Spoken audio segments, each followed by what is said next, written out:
Everybody. I'm going to submit my May updates a little bit differently. So you will still have an attachment with all of the information.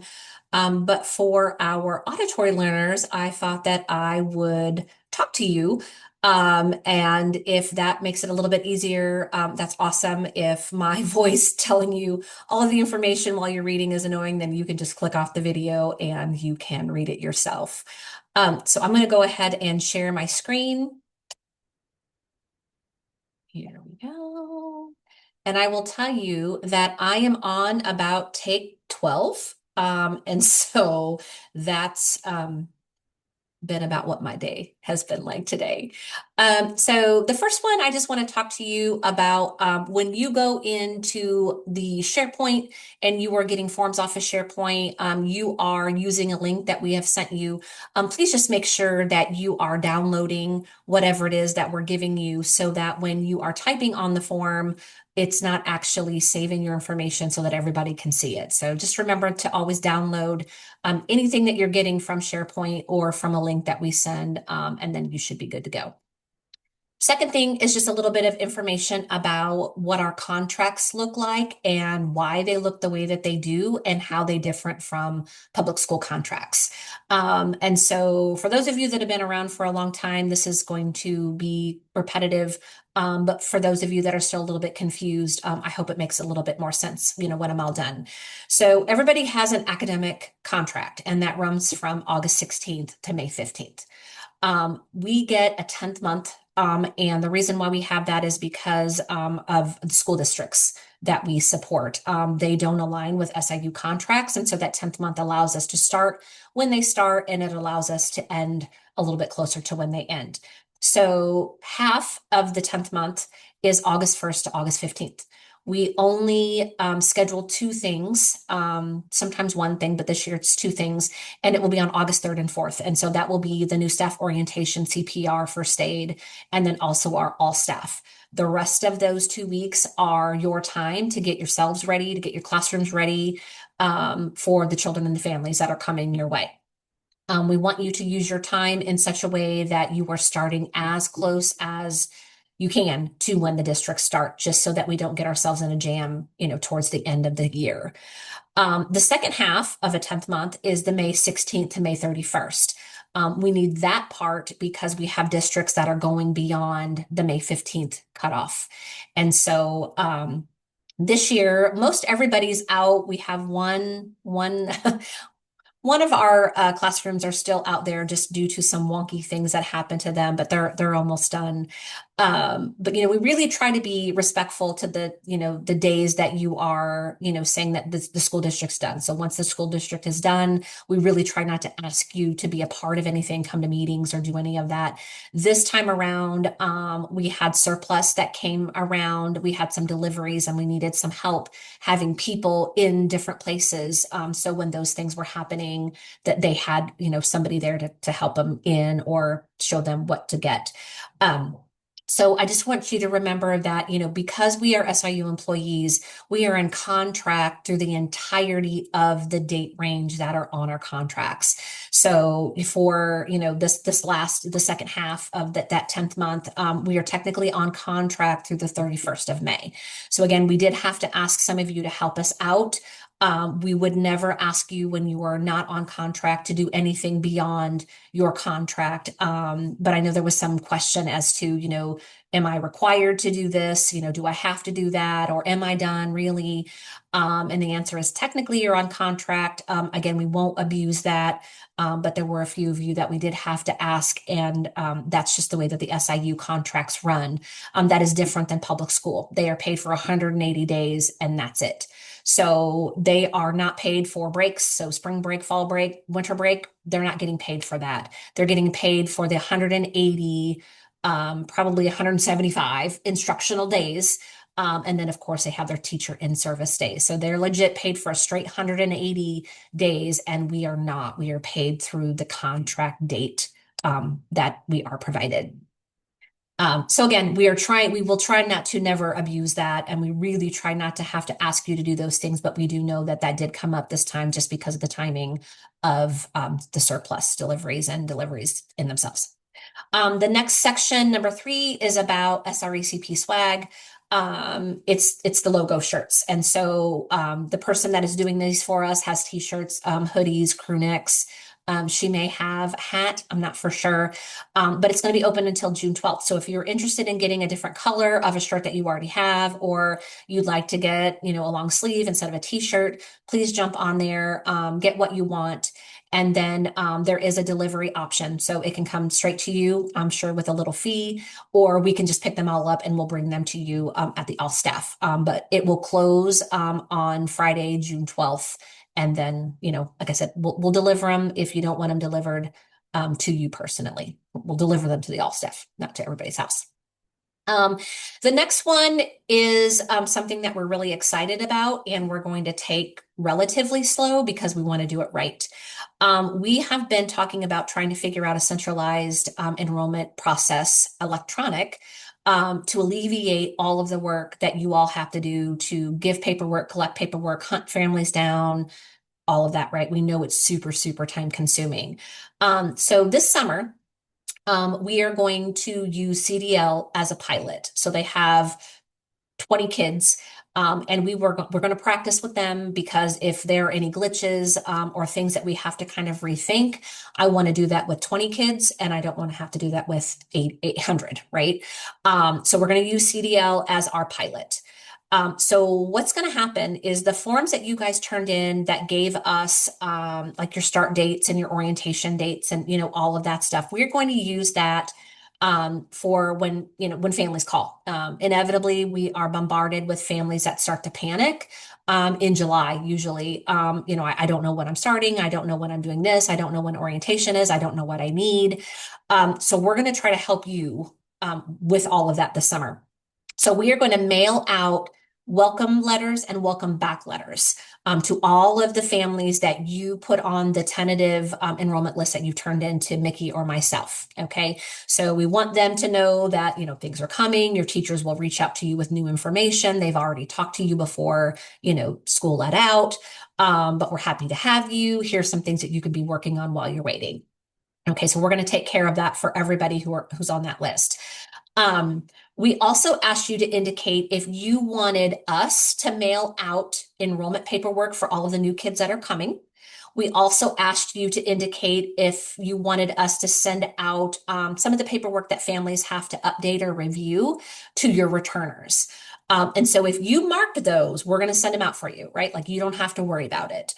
If you did not mark those, we are not sending anything to them. So if you forgot to mark it and you really wanted to mark it, you're going to have to let me know quickly because we're going to start sending all of that out.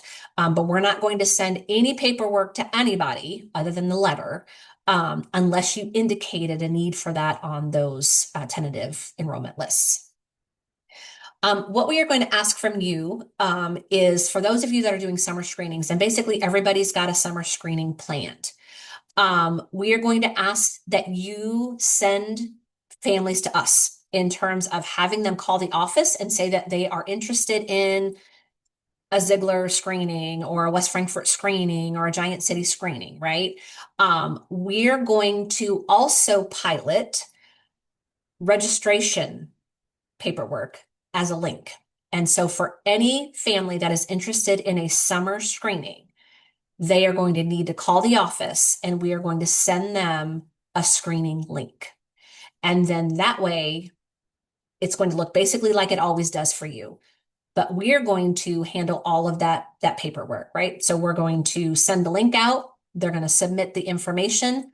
We're going to print it all out for you. We're going to put it in a nice little folder, and you are going to have that folder when you have your screening. We'll make sure that you have it prior to the day that you have told us that your screening is going to take place. So on your end, it's not really going to look any different. We're going to take care of all of that pre-screening kind of registration stuff at the very beginning. Okay. I'm going to scroll just a little bit more. So after they call us, we'll take care of all of that. That part looks the same. So check that part off. However, for that CDL group, we are also going to give them enrollment links. Okay. And so that's all of the other stuff that they have to do. And so we're going to practice with them with the enrollment paperwork. For the screenings, we're going to practice with everybody. Okay. It's a little bit easier, again, to have a smaller group of people versus trying to roll this out, with all 800 of you, or them, right?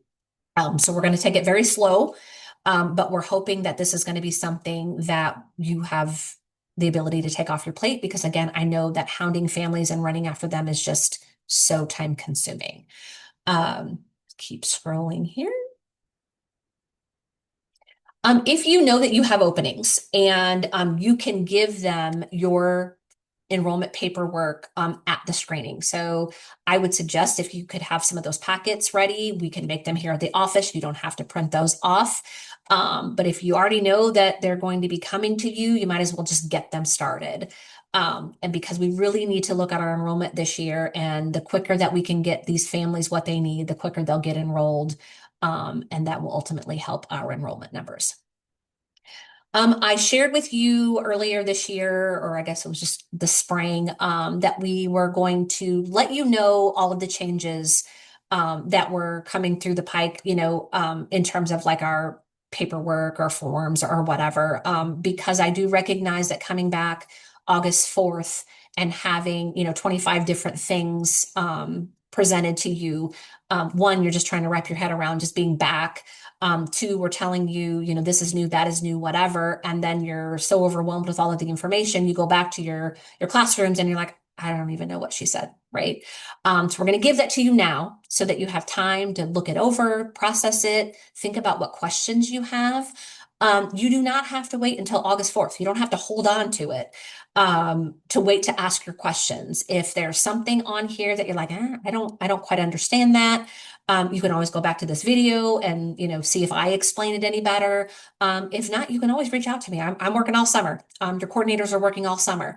So if there's something that's kind of nagging at you, or you're just not quite sure what it means, please, let's just get that cleared up and not have to wait until August 4th. So we got a couple things that are just removed, right? We don't use them. There's no reason to even have them around. So one of those is exit forms. So this program, Southern Region, is not going to require you to do any exit forms. We don't need them to exit any of the children if you complete the folder checklist completely. So if you go through and you mark that a child is exited, they left, they did this, they did that, whatever, the exit form is just a duplicate. So if you've completed your folder checklist, all the way down, we have all the information that we need if it is a classroom that we have to exit children for. Now, school districts mostly exit the children. So I don't know how they ask you for that information. I don't know if they just, send you an email and say, hey, when was everybody's last date? And you shoot them a date and they're all done. I don't know if they need the exit form. Okay, so if a district needs something from you, you still have to give it to them, right? So whether it's that form or just a date, whatever they need, give that to them. But please don't turn in exit forms to us. If you've already done it, don't panic. But we don't need those anymore. They're just duplicates. The second one is the re-enrollment forms. Unless you just want to use them, that's great, but there's no requirement for re-enrollment forms. Back in the day, they were using them to just, kind of gauge the interest of the families. But I feel like you all know your families and you all talk to your families, so you know if they're coming back or not, or you anticipate they're coming back. Or if they think they're coming back and they are not coming back, a lot of them are going to reach out to you. So we don't need either the exit forms or those re-enrollment forms anymore. There's a few things that we're not going to change at all. They're just going to be status quo. So one of those is lesson plans. Another one is the portfolio requirements. And those are all expectations from ISB. And so we're not modifying any of those because we can't do that. Narrative summaries, again, we're not changing the narrative summary process. We have to have them. We have to do 3 of them a year. But I did want to remind everybody that we don't want you to use the ELS version of the narrative summary unless you edit it using positive language. Those of you that have seen them, you know that they read very, very negatively. And even though I'm sure you're talking about all kinds of strengths and interests of the children, regardless of all of that positive talk, you get a piece of paper that has they don't. As a parent, that's just really hard, right? Even if you say, I didn't write it, the system printed it, it's still this document that has a bunch of negativity on it. So if you're going to use that because ELS will generate it for you, please just make sure that you edit that so that it is more parent friendly. It talks about the strengths as well as identifying some of the areas that they need to improve on or strengthen. Okay, I'm going to scroll. We've got a few things that are just going to be minimal to slight changes. The first one being the folder checklist. So it is going to become an annual form. The reason why we are doing this is because we had a ton of non-compliance issues with our paperwork this year.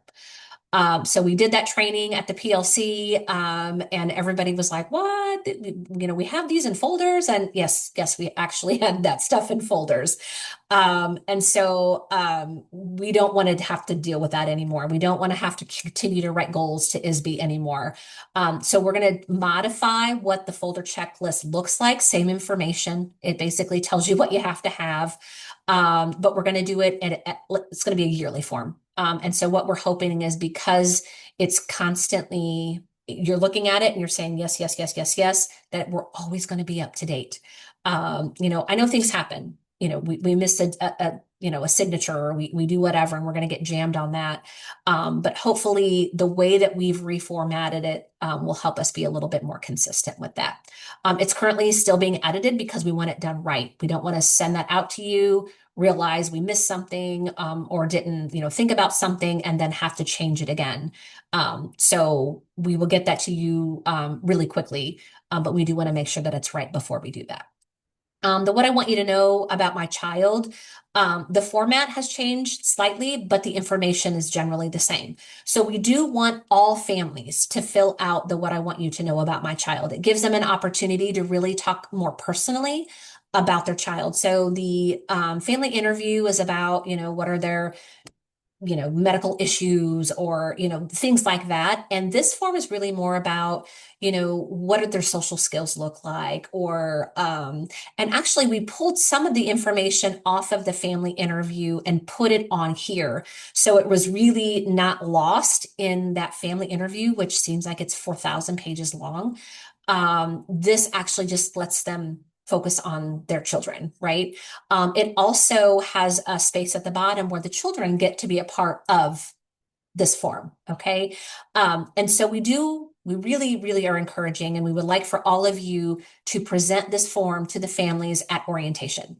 It's a great way for them to sit with their child and fill out the paperwork, that piece of paper, that survey, and involve that child in that particular moment.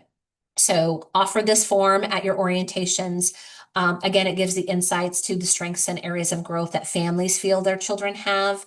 And then it also will help you with your goal setting. So that link for that form is here. So when you click on that link, you'll be able to see what that looks like. The participation survey, the title is going to change to the Parent Guardian Engagement and Goal Setting Survey. Again, it has a slightly different look than the original, but it has the same general information. And that link is there too. So you'll be able to open that up and see what that looks like. But it actually has multiple purposes. And so it's obviously for classroom teachers because you all need to be thinking about how can you set up some parent-child activities or engagement opportunities and information about, what families are interested in, what their hobbies are, how they can help support you in the classroom. That's there for you to use. We also have a engagement committee, and that is a group of coordinators, instructional leaders, classroom teachers, and home visitors. And they basically got together to try to figure out, how can we help families be engaged? We already know that, if they're working all day, it's very hard for them to feel connected to you all.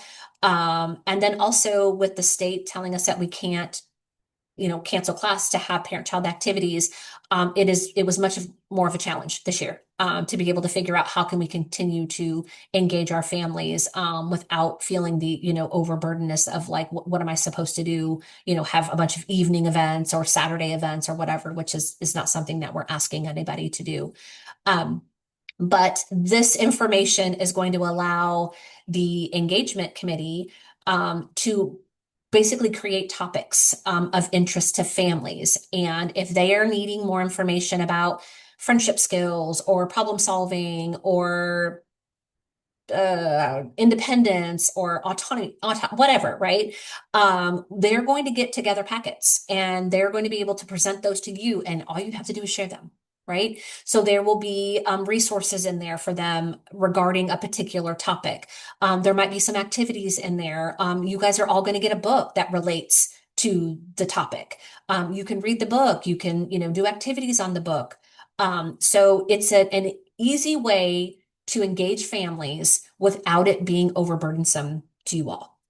And so we got that information. Obviously, we'll get it from the survey, but we also asked families on the end of the year survey as to what they felt would be a really great place for us to start with this. And we had a bunch of options for them. So we took the families' feedback. We'll have more feedback from the survey. But that's how we'll try to get around this inability to not have class and, have as many parent-child activities as we had in the past. Another slightly different change that we have is our professional development plan. Same format, right? But we are going to encompass all of the areas that have goals attached to them. So in the past, you guys had all of your personal goals on there. You maybe picked a performance goal or a monitoring goal or something like that. But then, the instructional leader would come around and have observations. There would be maybe some other goals. Your coordinator would come around, do observations. Now we've got more goals. So we're really trying not to keep adding a bunch of goals to your plate. And so this form is going to encompass all of that. So everybody is going to have 5 Eckers goals. Everybody got those from the monitoring. They didn't come from us. They came from the monitoring report. So your coordinator basically grabbed the goals that, they were given on our reports, and they assigned some kind of professional development. Could be a webinar, could be an article, depending. And so we kind of have a tiered system here. And so the tiered system is if you received a score of a 1 to 3, your professional development is some kind of a webinar series, a module, if something that's a little bit deeper than just, go read this checklist and be all done. Okay. If you scored a 4 to 5 in a certain area, it's like an on-demand webinar, right? So it's probably something that's about 40 minutes long. It may have a certificate. It may not have a certificate. We recognize that you're still in a really good space, being a 4 to a 5 on any given, rating. But it's, again, some kind of professional development that will help support getting that to be a stronger score.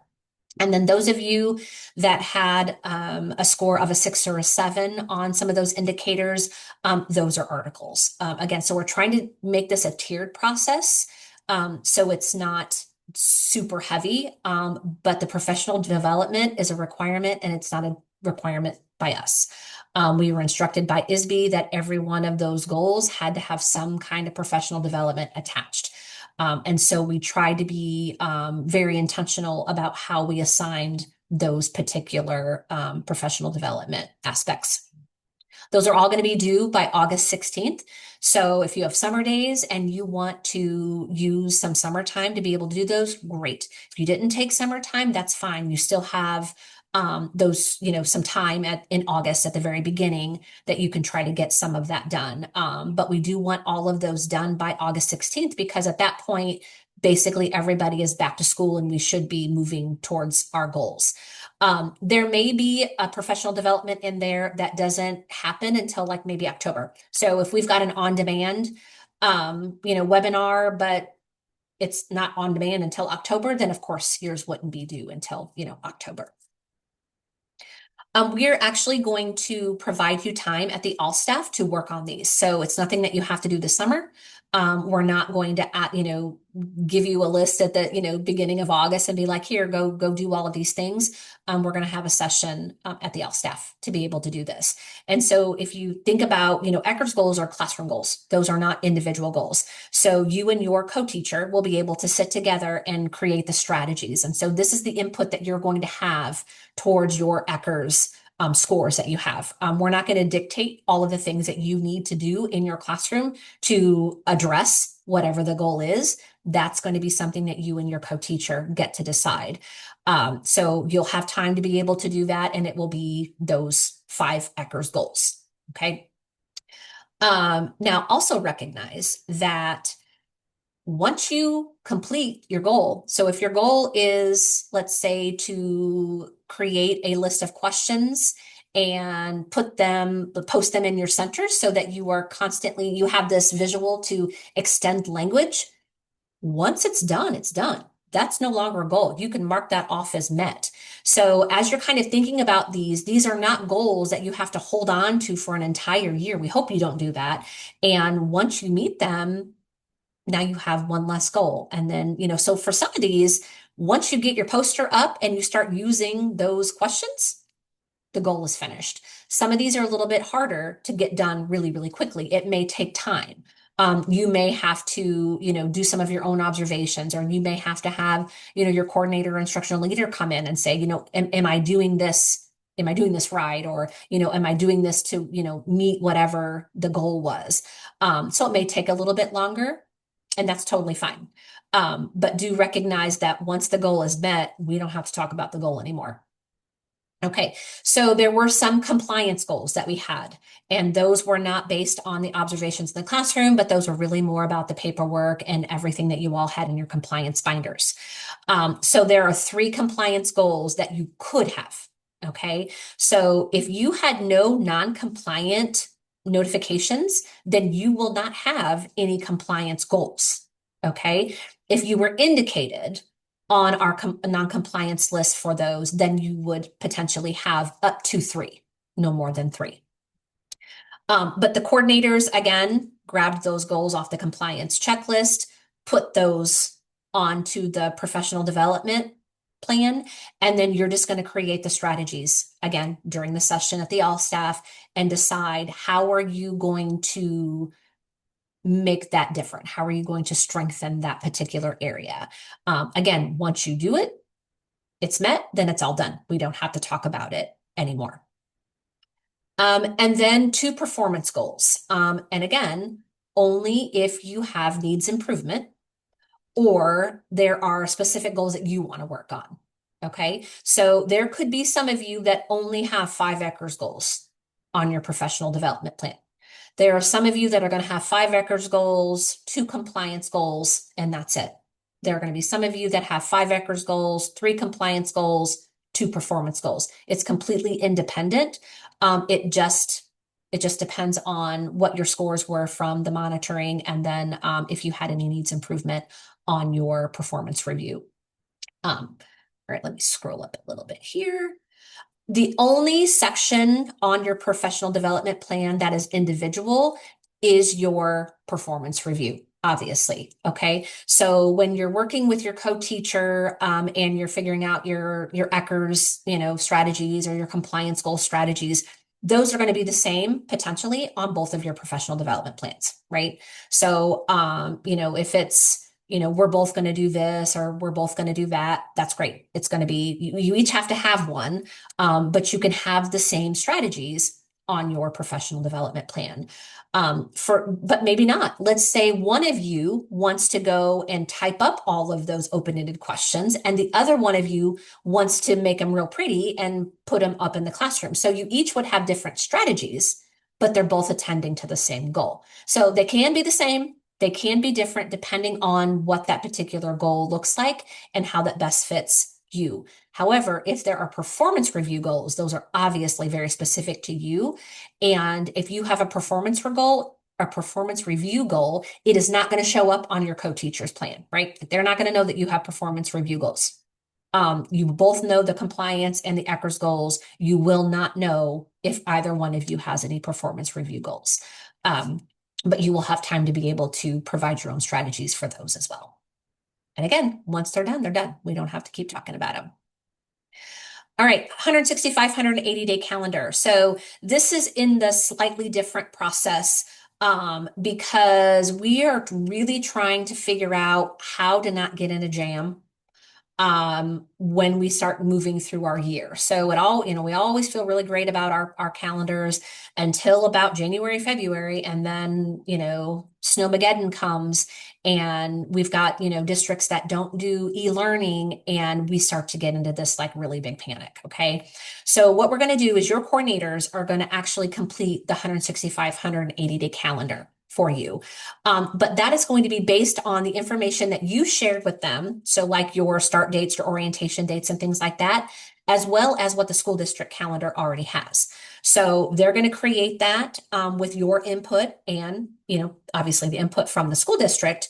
And then they're going to share those with you so that you can see where, they've got things plugged in.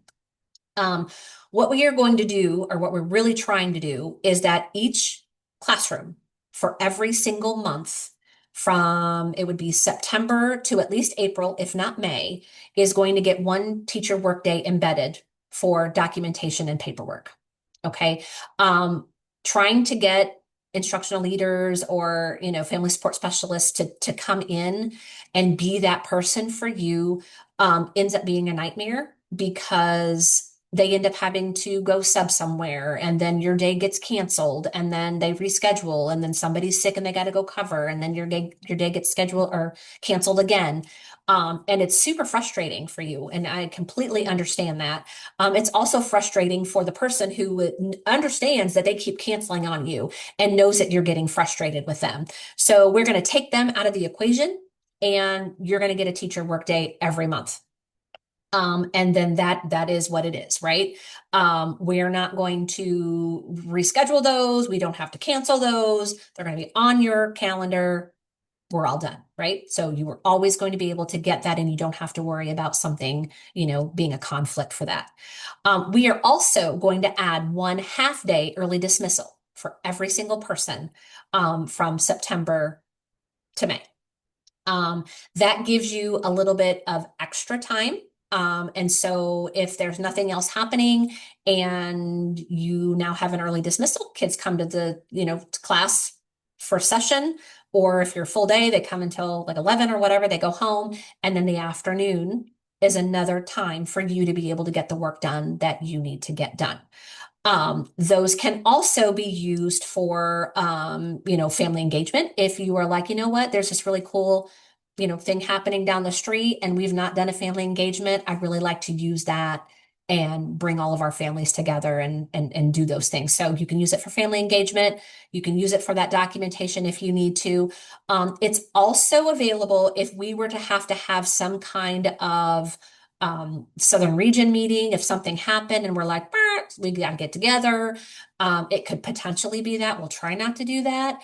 But that could be used for that. Or if, we all have to do our SIU trainings and, different things, you could use that half day to help.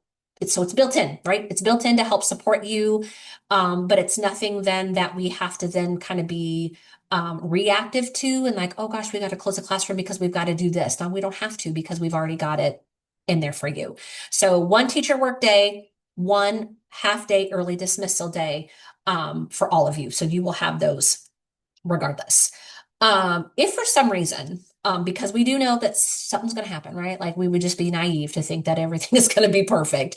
If for some reason we get to like something has happened, we had to turn a teacher workday into something, or again, Snowmageddon came and screwed everything up. If for some reason you're short a teacher workday and there's a month where you can't get a full day out, we're going to bring in a sub. We're all done. We're just going to bring in a sub. So don't panic. If we are looking at your teacher work days and we're trying to work your calendar, and between what the district has as teacher in-service days or whatever, we've run out of those teacher work days, we just won't close the classroom. We will just bring in a sub and you will get your paperwork day that particular way. So again, we're not it makes me feel terrible when people don't get those. It makes me feel terrible when we get so excited and we promise you something and then it's like, oh, this happened out of our control, but still affects you. And so we are really, really, really trying hard to figure out ways to embed those naturally and not have to rely on other people or other things, because inevitably its life and stuff like that happens. So that's a good one. Let's go to performance review process. So again, very minimal change. But what we are going to, so we had two formal observations required of everybody. And for this coming fall, there's only going to be one required.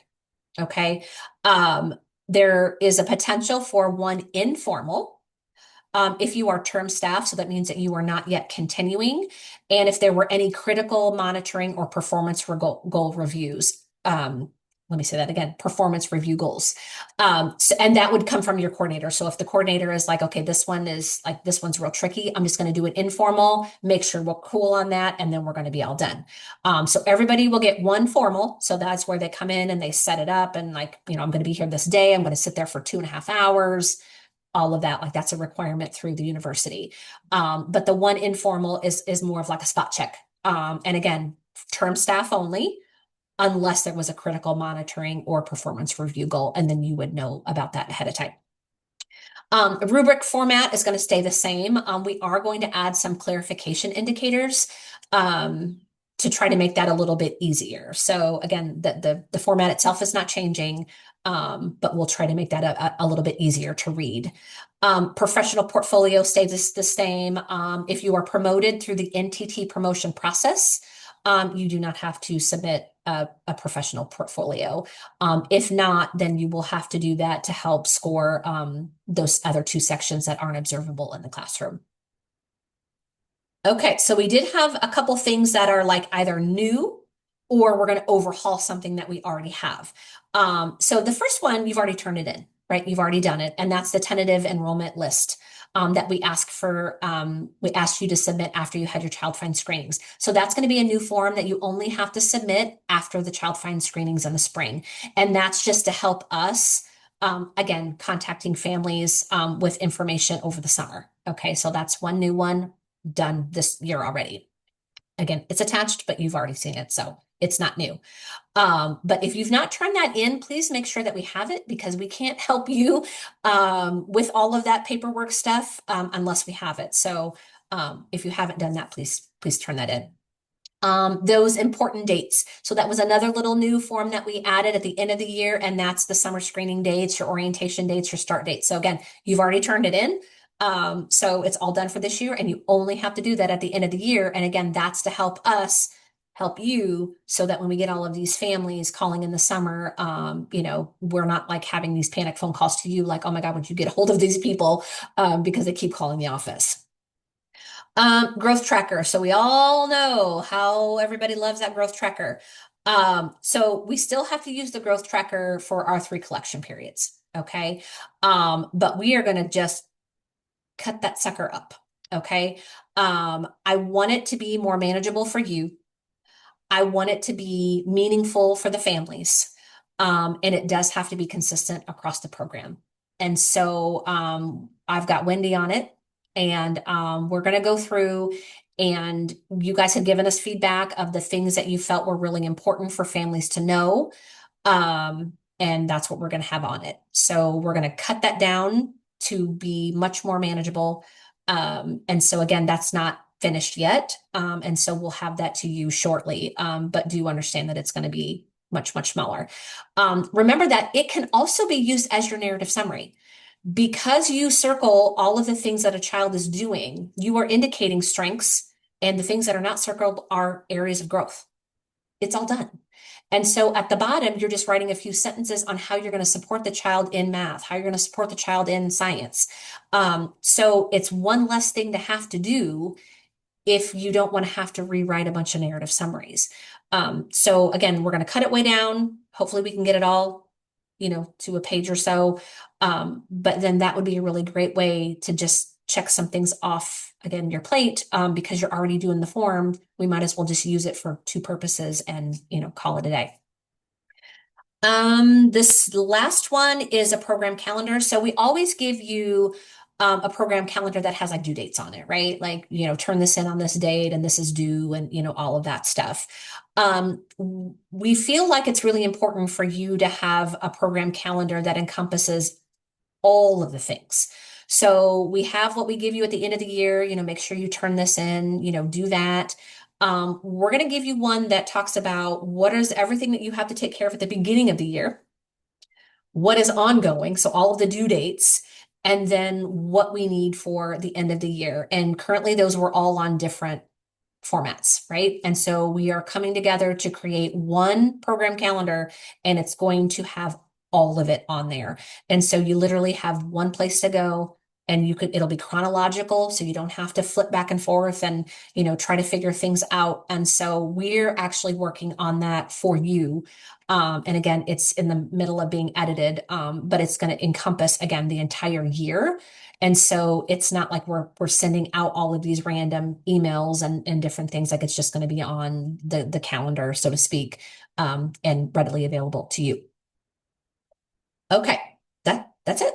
That's all of the changes in terms of like our formats and our forms and all of that. So take some time to process all of that. And if you have questions, please don't hesitate to reach out to somebody. I do want to talk a little bit about the position changes. And so we had to do some things, and I was asking some questions and sending some surveys, and I know I freaked a bunch of people out, and that was not my intention to do that. But we had to make a decision. I had to make a decision about our budget. And so we're going to go on year 9 of level funding.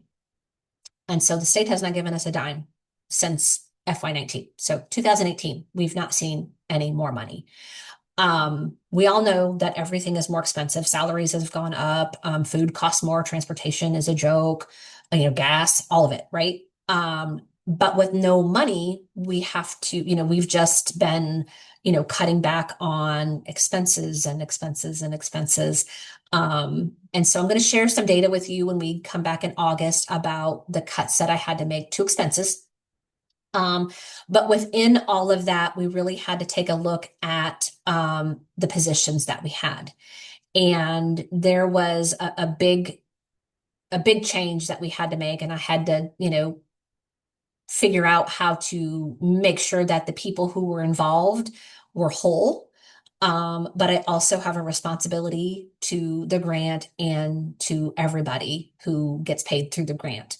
And so I just want you to know that the decision to make the parent educator position look different was super hard. And but nobody lost their job. Melissa doesn't fire people like that. Like I don't have the power. Even if I was like, oh, I just want to be done with this, I can't do that. Like, and I wouldn't do that. So I know that was a fear that many of you had in terms of what was going to happen to the parent educator people. And so we're talking about, Connie and Kathy, and they're still here. They're going to stick around because we need them. We need them here. But it is going to look different. And so the 2 parent educator positions as they stood previously have been absorbed. Okay. So Kathy has transitioned is the assistant teacher in Thompsonville. And the parent educator role in and of itself has merged with the instructional leader position. Okay. And so that new position is called the instructional leader family support specialist. And this is what Connie moved into. And then there will be one more position, a Jackson County position, and it was posted for a minute and then it got taken down and it's going to be back up again. But there will be one more. So we'll have 3 instructional leader family support specialists. So some of that parent ed came into that family support specialist realm. But then they're also going to they're going to be instructional leaders to be able to help support people who need that support. So let me clarify a little bit about what that position does and does not do. The instructional leader is not going to add additional goals to your plate. They're not going to do that. The only thing that they are going to do is support you based off of what you want. So if you have a goal, they'll support your goal, right? They'll do observations for you. They'll give you resources, whatever. Or if when your coordinator comes around and does observations, if they have something that they are suggesting as being a goal for you, the instructional leader will help support that. Okay. But they're not going in doing their own observations and saying, okay, I want you to do five different things. That's not how that's going to work. They're really there to help support what's already happening in that classroom. They are not going to be the person providing any kind of planning or documentation time. So we already talked about that above. That's already going to be embedded into your calendar. Um, they're going to support you with what's on your professional development plan if you need it, or if they've been, given some information from the coordinator to say, this person, needs some help getting a visual schedule together or something like that. So they're there to support you on your own personal goals and then whatever your coordinator suggests as a goal for you as well. They are going to assume a tiered approach. Okay. So we have limited support, moderate support, and intense support. And so, unless there is some kind of extreme cause for concern, like, if you got some needs improvement on your performance review, or there's some kind of unique situation, like if you're a brand new team, that level is basically going to be that level of support is going to be dictated by you. And then, obviously by your coordinator, with their suggestions as well. But if you were saying, I really just need just limited support. I'll call you in if I need help, or, I may need you for just a monthly check-in. Just send me an email. I'll let you know if I need something. And if I don't, I'm great. Some of you, some others are like, no, come in, see my stuff. Like, I want feedback. Great. Then you're maybe more of a moderate. The intense support would be like a once every 2 weeks, maybe. It could be a weekly check-in until you feel better, right? But again, they're going to work with you to figure out what it is that you want and how does that then support what's on your professional development plan, or again, a goal that has been provided by your coordinator. In addition to doing that, they are going to be supporting families by creating goals, and they're going to use a tiered system as well for them. So every family is going to have a goal. And so if we're fully enrolled, that's 700 PFA kids and that's 80 expansion kids. And then, they're going to be able to decide if they just need community resources. And so, the largest portion of our families will probably be community resources. They will send those out. They'll talk with you if you've got suggestions. Great, right? We've got other families that maybe need more moderate support. So maybe they need to get more resources, like where to go get a dentist, or, I need some support with my heat bill, or something like that, right? So they're going to help them in a more deep manner. And then the third one, the more intense, are maybe families that have some major, like, mental health needs. Maybe they need some home visits because they need to talk through some things. They're really struggling with maybe one of their children having some kind of disability. And so they're going to approach each of the families in a tiered method as well. So not only will they be supporting you all, they'll be supporting families as well. So they're going to be looking to you for that kind of that feedback. So if you know that there are particular families that could really use the additional support, give them their names. And then they're going to be able to work with them independently.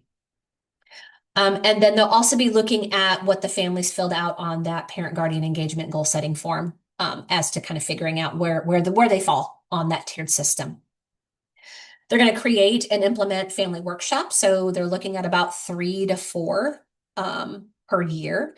And we haven't talked about, whether those will be in person, some virtual, but we're going to try to meet the needs of the families. And if we've got a lot of working families, then, those may have to, happen after school. But they're going to be a part of that. And again, with your support or your suggestions on, what you're noticing that families need as well. They're also going to be able to come in and offer social emotional groups for the classroom. And so if you can identify a small group of children that maybe could really use some, intense, pro-social behavior exposure or whatever, they are willing to be able to come in and offer that support for you. And so they can do something during your group time, they can do something during small groups. You just let them know what kinds of needs that you have, and they'll be able to help support some of those children that maybe are struggling a little bit in terms of that social emotional development.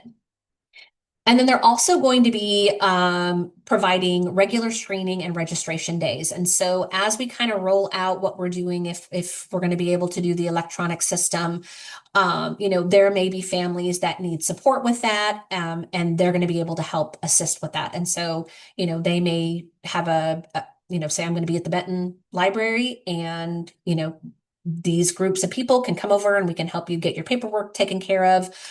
Maybe there's some kids that need screened, and so they'll set up some screenings. But again, they're going to try to help support you in the sense that you then don't have to schedule all of those on your own. And that looks like it's the end of it. So let me stop my share. So I hope this is helpful for those of you that like to have things kind of, talked about as you're looking that over. Take some time to reread what I just shared with you. Feel free to go back to the video. It took me about 4 tries. I was getting real mad after like the 4th one. I got nearly done the 4th time and had to start all over again. So it is what it is. You guys got me. You got what you got. But I hope it was helpful, and I hope that you all have some time to just, take a break, relax. You deserve the time. And if you need anything, you know where to find me. I'll talk to you guys later.